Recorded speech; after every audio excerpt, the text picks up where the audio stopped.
Hey everybody, welcome back with the Plat. Purplatypus is the name. Today we're looking at the trade center for the current event going on, the Sojourners of the Glass Island.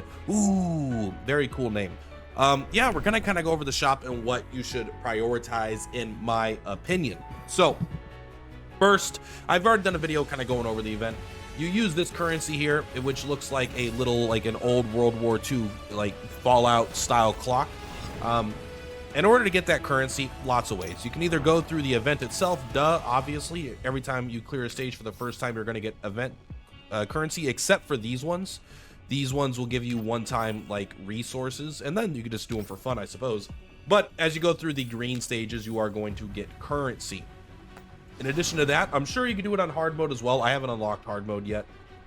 You can also do the Sexy Nike mini game here.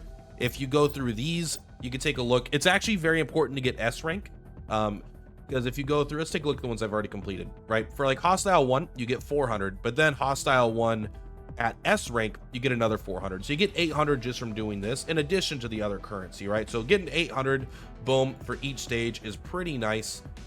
You can see here, these ones aren't dropping it, and that's mostly going to be because you are getting, this is the currency for the second shop, not the first one. And then actually, you're even going to get some rubber pig for looking at some big old butts. All right, I mean, not bad, you know, if you know what I mean. And then you can also get it from coming through and doing these stages as well for the first time. Looks like I don't actually get to see them, but the first time you get these, you will also get some currency. A lot of these, and these were relatively difficult. So those are going to be the way you get the currency. You do want to unlock hard mode as soon as you can, because you get 3 of these hard mode tickets a day. You can only hold 6 at a time, so I'm going to try to get to hard mode as soon as I can, but I got to be strong enough to clear it as well. So step 1, what is the most important thing to buy? Now, I think this shop is going to have a different priority list than almost every other shop for the rest of the game's life. Why do I say that? Because step 1, I'm actually going to be picking up the character. If you are a free-to-play character or free-to-play player, or even a low spender, your account does not have all the characters yet. You need lots of characters to increase their affinities in order to do the dispatches, also just to have a variety of units for tackling different styles of content. You're going to need units that can deal ice damage or AoE damage or fire damage, single target damage. So you just want a lot of options. So actually picking up, even though this isn't a legendary character, just picking up a character is very powerful. She costs 3,000, pretty easy to get. Also, throughout the entire event, you don't need to pick her up from the shop. You could just get her for 30 shards, right? But just picking her up from the shop, I think, is pretty good.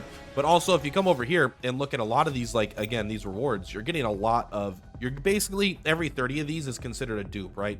So you're getting 2, 3, 4 dupes just from this side of the event, and maybe there's another one here at the other one. So over the course of this event, you have a very realistic chance to just max her out. I don't even know if she's in the poll pool, if I'm being honest. She probably is, but I didn't have her before this. So, but very, honestly, a very cool character, a character that I've been using a lot.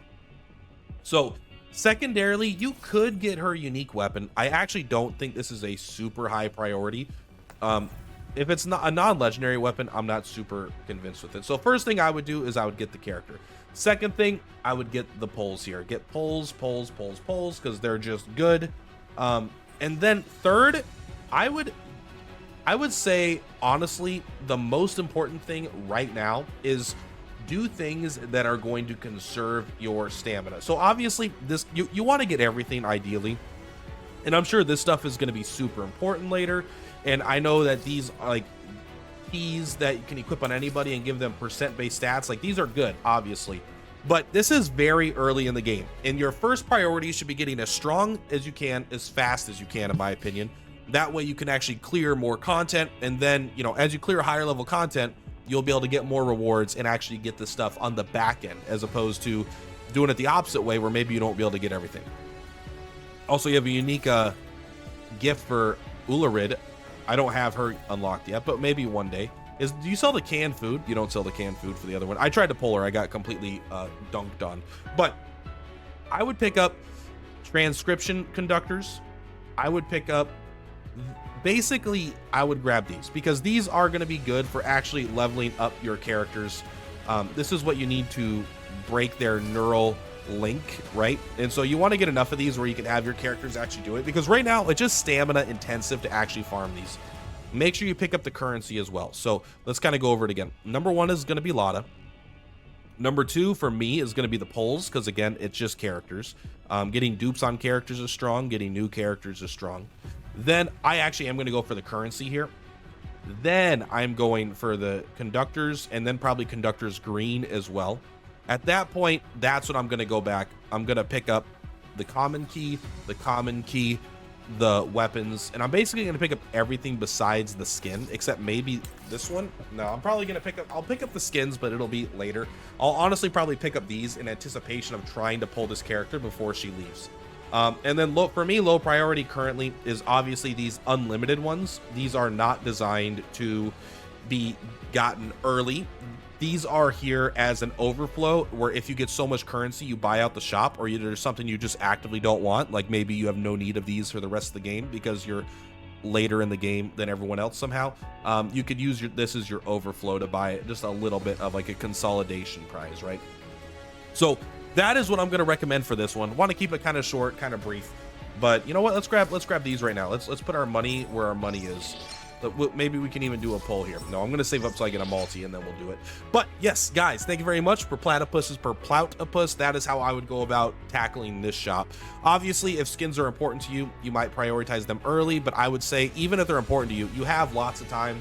Prioritize them late. Get as strong as you can, as fast as you can. Anyway, that's all for this one.